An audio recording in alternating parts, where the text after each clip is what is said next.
అందరికీ praise the Lord. Praise the Lord to everyone. Brother Hira brother సాక్ష్యం చెప్పమన్నప్పుడు నేను ప్రార్థన చేస్తూ వస్తున్నాను. కానీ ఏంటంటే నేను బ్రదర్ ఫస్టే చెప్పమన్నప్పుడు నేను అనుకున్నాను సాక్ష్యమే నాకేం లేదు, నేనేం సాక్ష్యం చెప్పేది అని అనేది చెప్పాను అనమాట. So when brother Hira actually asked me to share the testimony, I had been praying. Then I was thinking, my life itself is not a testimony. Then how will I be able to share testimony in the church among the children? जब brother हिराले मलाई भन्नुभयो गवाई बाँड्नको लागि म आफै त अब गवाईको योग्य छैन भने कसरी म गवाई बाँड्न सक्छु होला भनेर सोचिरहेको थिएँ र म धेरै प्रार्थना पनि गरिरहेको थिएँ. నేను చెప్పే మాటలు కొంతమందికి ఒకవేళ ఎంకరేజ్మెంట్గా ఉండొచ్చు, కొంతమందికి బోర్గా ఉండొచ్చు. కానీ ప్రభు ఎవరిని బలపరచాలని నిలబెట్టుకున్నాడో ఆ యొక్క ఉద్దేశం నెరవేర్చును గాక. So maybe my testimony, it might encourage someone. For some of them it might be boring, but for whomever the Lord wanted to use me by sharing this testimony, He wanted to encourage someone. May the Lord use me for His glory. मेरो गवाई कतिजनाको लागि उत्साह प्रेरणाको कारण बन्ला, कतिको निम्ति boring पनि होला र पनि प्रभुले जसलाई उपयोग गर्न चाहनुभयो हुनसक्छ कतिजनाको निम्ति उत्साह प्रेरणाको कारण पनि होला. నేను ఇప్పుడు చెప్పే ప్రతి మాట ప్రభు సన్నిధిలో నుంచి నేను తీసుకోబడింది. ప్రార్థన చేసి ప్రభు యొక్క దేవుడు నాతో ఏం మాట్లాడుతూ వచ్చాడో, ఏ పరిస్థితులు గుండా వెళ్ళినప్పుడు ప్రభు నాకు ఏ రీతిగా తన వాక్యంతో పోషించాడో నడిపించాడో మీతో పంచుకోవాలని ఇష్టపడుతున్నాను. So as in my life I had been through many circumstances, and these are the promises which I am telling you now, that how the Lord spoke to me, how the Lord fed me, and how the Lord led me. जीवनका धेरै यस्ता परिस्थितिहरूमा भएर म जानुभयो, तैपनि जस्तो अवस्था भए तापनि प्रभुले मलाई कस्तो प्रकारले अगाडि गर्नुभयो, हिँडाउनु भयो अनि प्रतिज्ञाहरू दिनुभयो, जुन कुरालाई चाहिँ म पढ्न गइरहेको छु. యెషయా 54వ అధ్యాయము 3వ వచనము మనము ఈ యొక్క వచనాన్ని చదువుకుందాము. Isaiah 54 verses 3, let us read. यशया 54 अध्याय 3 पदलाई కలిసి చదువుకుందాము. We'll read it together, please. हामी एकसाथ मिलेर पढ्नेछौँ.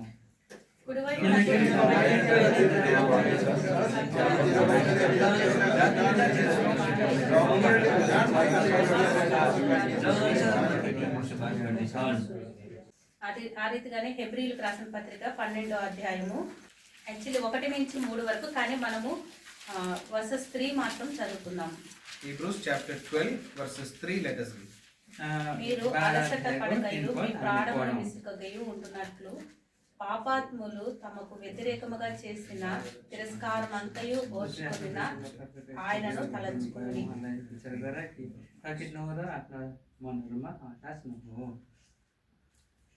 ప్రభు తన లేఖన భాగాలతో మనం మాట్లాడగాక. May the Lord speak to us through the help of His Holy Spirit. पवित्रात्माद्वारा प्रभुले हामीलाई सहायता गर्नुभएको होस्.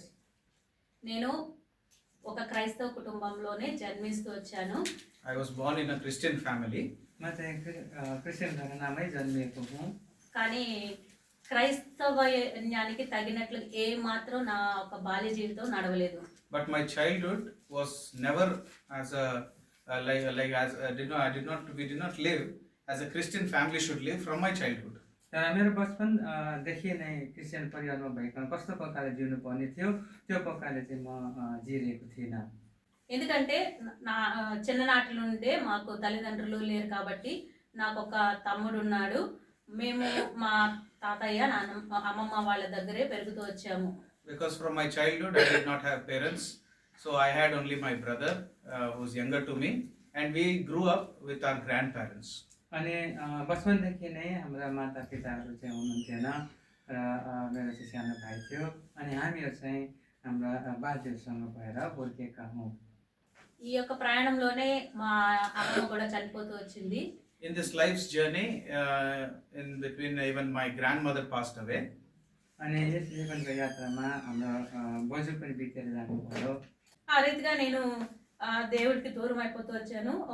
మా అమ్మమ్మ చనిపోయినప్పుడు నిజంగా దేవునితో యుద్ధం చేసినట్టే, నువ్వేం చేసావు మాకు అసలు నేను ఎందుకు నీ మందిరానికి రావాలి, అసలు ఏంటి, ఎవరు ఉన్నారు అని చెప్పి నేను బైబిల్ కూడా పక్కన పెట్టేసి, నేను నీ మందిరానికి రాను, నీ యొక్క గడప తొక్కను, ఏం చేస్తావు నువ్వు, ఒకవేళ మరణానికి తీసుకెళ్తావు అంతవరకే కదా, ఇంకేం చేయగలవు నువ్వు అనని ఒక మనిషితో గొడవ పడినట్టు దేవునితో గొడవ పడి నా బైబిల్ పక్కన పెట్టేసి 2 years నేను బైబిల్ కూడా తాకలేదు.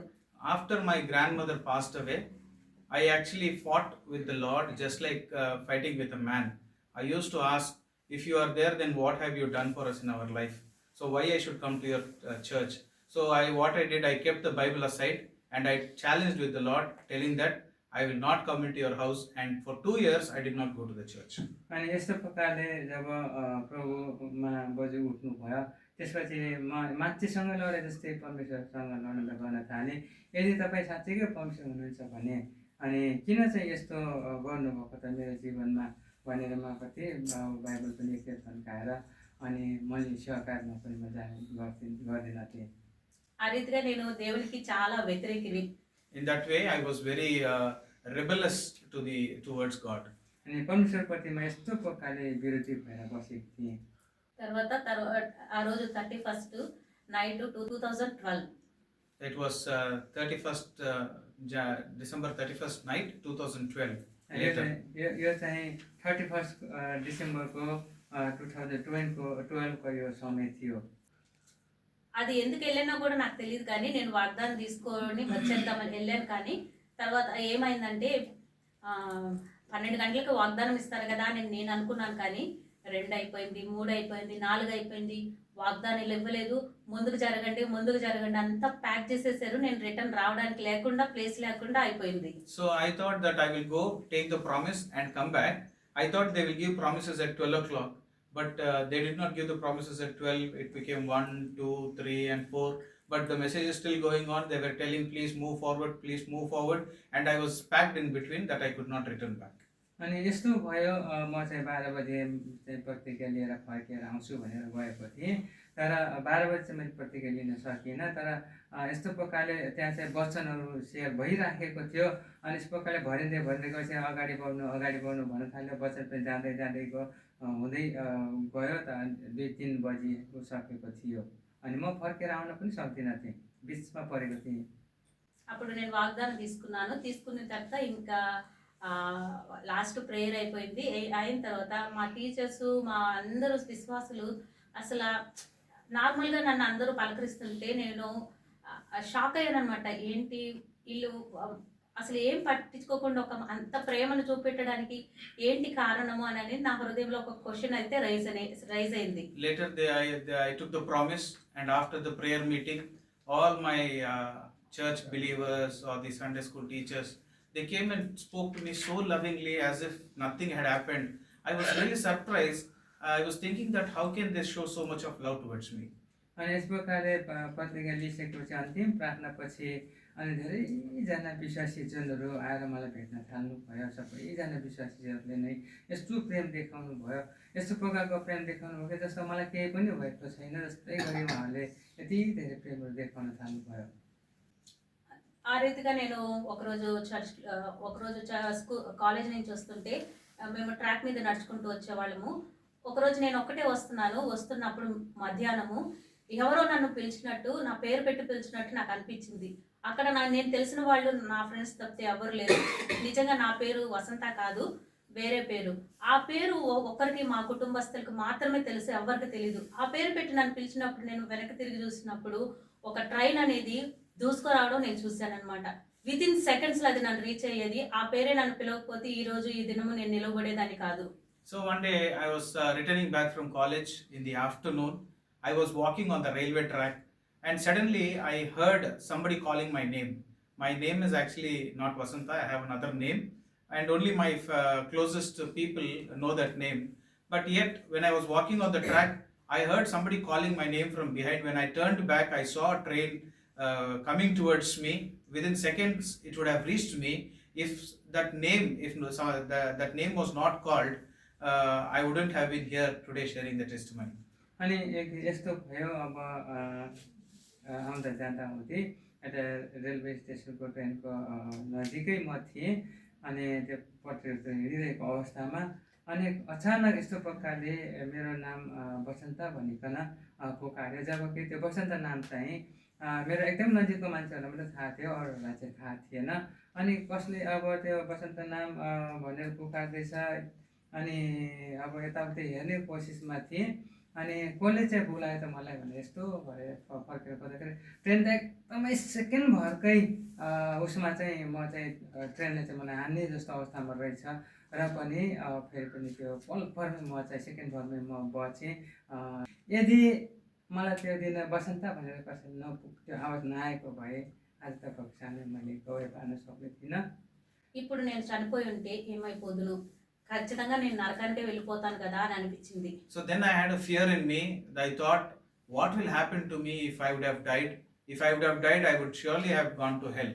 अनि यस्तो प्रकारको कि अब स्वर्ग र नरक भन्ने एउटा बाटोको कुरा भयो। अनि त्यसपछि मलाई यस्तो प्रकारको भयो, यदि म मरेको भएदेखि म कहाँ जान्थेँ होला, नरक जान्थेँ या स्वर्ग जान्थेँ, यस्तो प्रकारको धेरै एकदम डर त्रास भरेर आयो। ఆ తర్వాత నేను చర్చ్కి రెగ్యులర్గా వెళ్ళడం అనేది స్టార్ట్ చేశాను. ప్రతి మీటింగ్కి వెళ్ళడానికి ట్రై చేసేదాన్ని. ఎవరు వచ్చినా రాకపోయినా కూడా నేను విసుక్కుండా నేను ప్రభుతో ఒడంబడిక చేసుకున్నాను. నేను నీ మందిరానికి నేను ప్రతిరోజు వస్తానని ఆ ట్రైన్ ఇన్సిడెంట్ తర్వాత నేను ఒడంబడిక చేసుకున్నాను. So after that train incident, the way the Lord saved me, then I made a covenant with the Lord, telling that, Lord, whoever may come or may not come, but I will continue going to your house. अनि प्रत्येक त्यो रेलवेमा भएको त्यो घटना पश्चात चाहिँ मैले प्रभुसँग एउटा बाचा बाँधेँ, अबदेखि म उसले चाहिँ निरन्तर म प्रभुको घरमा जान्छु भनिकन अनि प्रभु घरमा जान थालेँ। ఆ రీతిగా మాకు ప్రతి సండే మినిస్ట్రీ అయిన తర్వాత, మనకు ఆరాధన అయిన తర్వాత మాకు గాస్పల్ ఉండేది, వాటికి మేము వెళ్ళేవాళ్ళం అనమాట. అలా వెళ్తూ వచ్చినప్పుడు ఒకరోజు బస్సు యాక్సిడెంట్ జరిగింది. మేము ఏదైతే సువార్తకి వెళ్ళామో ఆ van. So after the worship service on every Sunday, we used to have gospel. We used to go to places sharing the gospel.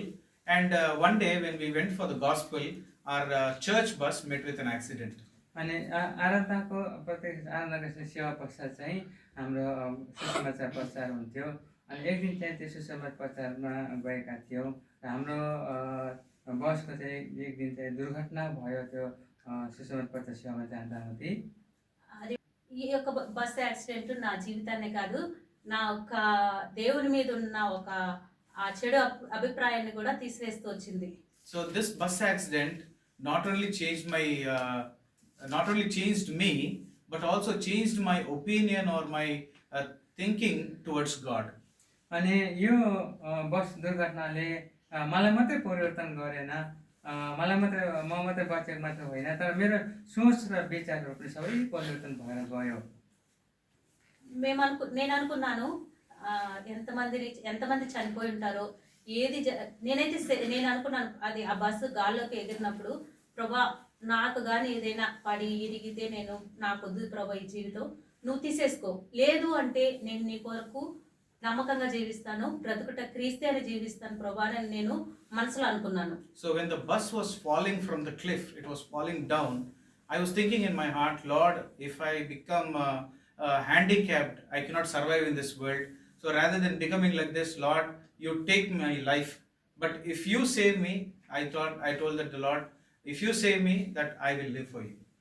जब त्यो चोटीबाट हाम्रो बस खस्दै थियो, त्यति बेला चाहिँ मैले यति चाहिँ भन्न पुगेँ, यसो चाहिँ मैले भने, अब यो अपाङ्ग भए भने त मैले के गर्न सक्छु र, तर यदि म बसेँ भने प्रभु म तपाईँको सेवा गर्नेछु भनिकन मैले भने। అయితే ఒక్కొక్కరు లాస్ట్ పర్సన్ వచ్చేదాకా ఎవరికి ఏమీ కాలేదు, ఎవరికి ఎరగడం కానీ ఏ బ్లడ్ రావడం కానీ, అసలు నాకైతే ఆశ్చర్యం, దేవుని ప్రేమ అంటే ఇది కదా, దేవుని పిల్లల పట్ల కాపుదల అంటే ఇది కదా అని ఆ రోజు నేను ప్రత్యక్షంగా చూస్తూ వచ్చాను. I testified thinking that is this not God's love? Is this not God's protection towards his children? Because from the 3-year-old till the 90-year-old, everybody one after the other, they all came out safely and nobody was harmed and no injuries happened to anybody. अनि यस्तो प्रकारले अब मेरो निम्ति एउटा गवाही बन्यो, यस्तो प्रकारको साक्षीको कारण बन्यो कि कि अब 3 वर्ष को उमेरदेखि लिएर 90 वर्षसम्मको उमेरकाहरू सबैजना नै एक एक एक गर्दै सबैजना नै सुरक्षित बाहिर निस्किरहनु भएको थियो अनि कसैलाई पनि केही भएको थिएन। ఇప్పుడు నేను ఇంటికి వచ్చిన తర్వాత నేను చేసిన ఒకే ఒక పని, మొదటి పని ఏంటంటే ముందుగా ప్రభు సన్నిధిలో నన్ను నేను సబ్మిట్ చేసుకున్నాను. So on that day, after returning back home, the first thing I did is that I came and submitted myself in the presence of the Lord. अनि त्यसपछि त्यो दिनको भाकापछि जब म घर आइपुगेँ, सबैभन्दा पहिलो कुरा चाहिँ मैले प्रभुलाई म आफैलाई प्रभुका समर्पण गरेँ। ఆ తర్వాత నేను ఇది నా డైలీ పోర్షన్. ఆ రోజు నేను బైబిల్ తీసి చదువుతున్నప్పుడు యెషయా 54 ద్వారా ప్రభు నాతో నా ఉన్న ప్రతి సమస్యకు, నా ప్రతి ఒక్క నిట్టూర్పుకు ఒక మనిషి కదా ముందుగా ఉండి నాకు సమాధానం ఇస్తున్నట్టు ఈ వాక్యాల ద్వారా ప్రభు నాతో మాట్లాడుతూ వచ్చాడు. And that day it was my daily portion from Isaiah chapter 54. I was having so many problems in my life, so many questions in my life. Just like a man standing in front of me and answering all the questions, one after the other, the Lord was speaking to me through this chapter, Isaiah 54. अनि त्यो दिनको मेरो दैनिक पाठ चाहिँ यशाया 54 अध्याय थियो। अनि यस प्रकारले एक एक गर्दै सबै प्रश्नहरूको उत्तर प्रभुले मलाई दिनुभयो र प्रत्यक्ष रूपमा प्रभु मसँग बोलिरहनु भएको। నీవు భయపడనక్కర్లేదు, అవమానమని తలంచుకుము, నీ లజ్జను పడనక్కర్లేదు, నీ బాల్యపు సిగ్గును నువ్వు మరచదు అని ప్రభు నన్ను ధైర్యపరుస్తూ నేను ఏ విషయంలో నువ్వు నా దగ్గరకు వచ్చినప్పుడు నేను తోసివేయను అన్నట్టు ప్రభు మాట్లాడుతూ వచ్చాడు. So when you come to me, I will no way cast you away. As the Lord was speaking to me, He spoke to me through Isaiah 54 verses 4. अनि यस प्रकारले प्रभु मसँग आफ्नो आवाजको द्वारा बोल्नु भयो। त लज्जित नहुने छैन, भएको जुन कुरो यहाँ लेखेको छ, नडरा किनकि त लज्जित हुने छैनस्, न शर्ममा पर्नेछस् किनभने त शर्ममा पारिने छैनस्, किनकि तैँले आफ्नो जवानीको शर्म बिर्सने छस् र आफ्नो विधवापनको निन्दा फेरि कहिल्यै सम्झने छैनस्। ఈ మాటలు చదివిన తర్వాత నేను 11 గంటలకు ఇంటికి వచ్చిన దాన్ని 2 గంటల దాకా ప్రభు సన్నిధిలో గడుపుతూ ప్రభు చూపెట్టిన ప్రతి ఒక్క పాపము మీరు నమ్మరండి. ఎందుకంటే ప్రతి చిన్న విషయం కూడా ప్రభు నాకు చూపెడతా వచ్చాడు. ప్రతిదీ నన్ను క్షమించు ప్రభా, నిజమే ప్రభా, నేను ఈ రీతిగా క్రైస్తవురాలకి యోగ్యురాలుగా నేను ఏమాత్రం నడుచుకోలేదు, ఇంత నాకు నువ్వు కృప చూపిస్తున్నప్పటికీ నేను అది గుర్తించలేకపోయానని నేను ప్రభు సన్నిధిలో ప్రతిదీ నేను ఒప్పుకుంటూ వచ్చాను. So I came back home at 11 o'clock.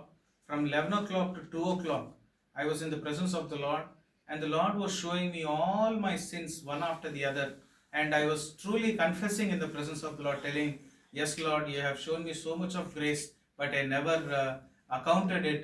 Lord, please forgive me. I started confessing all my sins one after the other as the Lord was showing me. अनि 11 बजे घर आइपुगेको थिएँ। 11 बजेदेखि 2 बजेसम्म म प्रभुको उपस्थितिमा रहेँ। अनि प्रभुले मलाई सबै मेरो पापहरू देखाइदिनु भयो। अनि एक एक गरिकन सबै पापहरूको हिसाब गर्दै अनि मैले सबै कुराहरू मैले प्रभुमा मानिलिएँ। ఈ రీతిగా ప్రభువు నా యొక్క ప్రతి మాటకి జవాబిస్తూ తన పట్ల విశ్వాసాన్ని చూపెట్టుటకు నన్ను ఆకర్షిస్తూ వచ్చాడు. So in this way, the Lord answered all my questions and He attracted me towards Him. अनि यस प्रकारले प्रभुले मेरो सबै प्रश्नको उत्तर दिनुभयो र यस प्रकारले उहाँले आफूतिर मलाई खिच्नुभयो। అప్పటి నుంచి నేను ప్రభు మందిరంలో ఎవరు చెప్పినా చెప్పకపోయినా ప్రభు పరిచయం చేయడం అనేది స్టార్ట్ చేశాను. బాత్రూమ్లు కడగడం కానీ, ప్లేట్స్ కడగడం కానీ, వంటలో సహకారం కానీ, బల్లలు వేయడం కానీ, చైర్స్ వేయడం కానీ, మొత్తం పని నాకు తగిన పని ఎవ్వరు చెప్పకుండానే చేసేదానికి నేను సమర్పించుకున్నాను. So from that day onwards, I started working in the house of the Lord, from cleaning the toilets to spreading the mats, by serving, by putting the chairs, and every work, whatever work I can do, I did in the house of the Lord without anybody telling me to do it. अनि त्यस दिनदेखि म प्रभु घरमा काम गर्न थालेँ। Toilet सफा गर्नु, सबै कोठाहरू सरसफाइ गर्नु, एउटा जे पनि काम आउँछ सबै कुराहरू बिना मैले गर्न थालेँ। మొదటి సమూయేలు 2వ అధ్యాయంలో ఒక మాట ఉంటుంది. 1 Samuel chapter 2. पहिलो समूएल 2 अध्याय 6వ వచనము. జనులను సజీవులుగాను మృతులుగాను చేయువాడు యెహోవాయే. పాతాళమునకు పంపువాడు అందులో నుండి రప్పించువాడు ఆయనే. యెహోవా దరిద్రులను ఐశ్వర్యమును కలుగజేయువాడనే ఆయనే. కృంగిజేయువాడును లేవనెత్తువాడును ఆయనే. దరిద్రులను అధికారులతో కూర్చుండబెట్టుటకు మహిమగల సింహాసనమును స్వతంత్రించుకున్నటకు వారిని మట్టిలో నుండి లేవనెత్తువాడు ఆయనే. లేమిగల వారిని పెంట కుప్ప మీద నుండి లేవనెత్తువాడు ఆయనే. 2006 साथ 8 परमप्रभुले मार्नुहुन्छ र जीवित पार्नुहुन्छ। उहाँले तल पातालसम्म पुर्याउनुहुन्छ र त्यहाँबाट माथि ल्याउनुहुन्छ। परमप्रभुले गरिब तुल्याउनुहुन्छ र धनी बनाउनुहुन्छ। उहाँले तल झार्नुहुन्छ र उहाँले माथि उठाउनुहुन्छ। तिनीहरूलाई बादलहरूको साथमा बसाउन र तिनीहरूलाई महिमाको सिंहासनको हकदार तुल्याउनलाई उहाँले गरिबलाई धुलोबाट उठाउनुहुन्छ, खाँचोमा परेकोलाई घुरानबाट माथि उचाल्नुहुन्छ। किनभने पृथ्वीका खाबहरू परमप्रभुका हुन् र उहाँले संसारलाई तीमाथि बसाल्नु भएको छ। ఈ రీతిగా పెంట కుప్ప మీద నుంచి ప్రభు నన్ను లేవనెత్తిన రీతిగా ఆశ్చర్యకరంగా ప్రభు నా జీవితాన్ని తనని నమ్ముకున్నను బట్టి మాత్రమే నన్ను హెచ్చిస్తూ వచ్చాడు. And like this, from the dunghill, the Lord raised me up and He blessed my life. The only reason He started blessing my life is because I knew the Lord. Because I accepted the Lord as my Savior. अनि उहाँले मलाई धुलो र घुरानबाट उठाउनु भयो र yes प्रकारले अनि उहाँले मलाई उच्च स्थानमा राख्नु भयो अनि आशिष दिन थाल्नु भयो। यी सबैहरू कारणहरू भित्रमा चाहिँ यति हो कि मैले परमप्रभु परमेश्वरलाई मैले आफ्नो मुक्तिदाता भनिकन स्वीकार गरेँ।